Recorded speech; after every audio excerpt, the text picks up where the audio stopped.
কাকলি ঘোষ দিল্লিতে 21শে জুলাই পালন করবেন এবং তারা বলছেন যে অবিশ্বাস ভাইদের আনা শিল্পীদের দাপাদাপি হবে না সেখানে।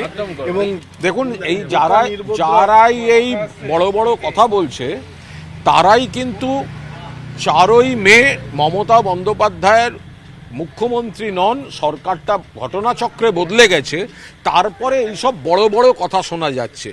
এরা তো সব মমতা বন্দ্যোপাধ্যায়ের পাশেই তো দিদি দিদি দিদি দিদি দিদি দিদি যুবরাজ যুবরাজ যুবরাজ যুবরাজ করে ঘুরেছে।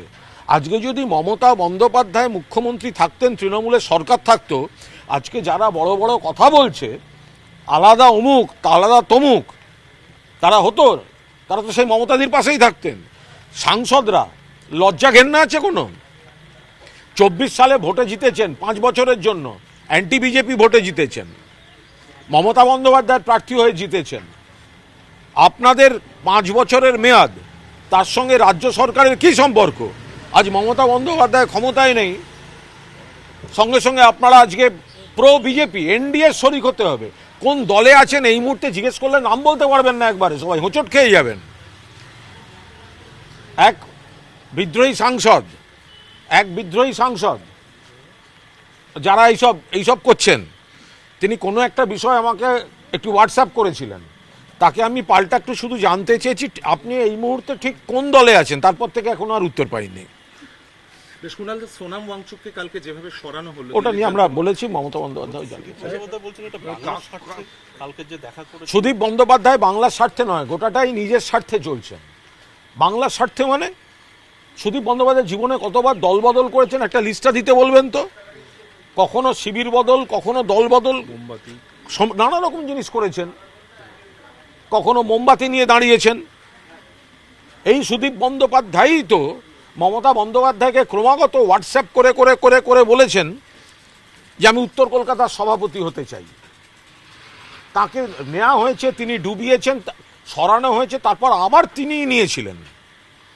লজ্জা করে না যে মমতা বন্দ্যোপাধ্যায়ের কাছে সমানে উত্তক্ত করে একটা সিনিয়র লোক সহানুভূতির গ্রাউন্ডে তিনি একের পর এক পদ নিয়ে গেছেন? আর একটা কথা, উনি উত্তর দিচ্ছেন না কেন?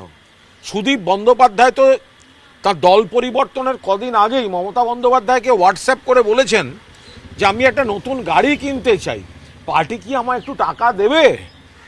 তো পার্টি তো টাকা দেয়নি, আমি জানি না, সেটা অন্য কেউ, আমি বলতে পারবো না এসব।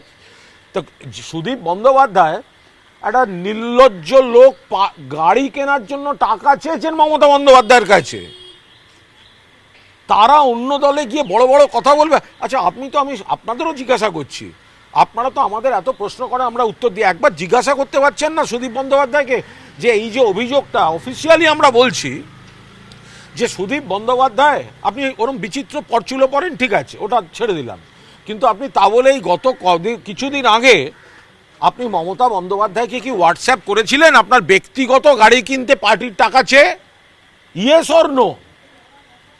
তো যদি হ্যাঁ হয় তাহলে আপনার বুঝুন এই সব লোকগুলোকে, কখনো অমুক পার্টি, কখনো কংগ্রেস, কখনো কংগ্রেস কখনো আবার কংগ্রেস, কখনো তৃণমূল, কখনো নির্দল, কখনো মমতাদির হাতে ধরে আর হবে না, ভুল হয়ে গেছে, ফিরে আসা।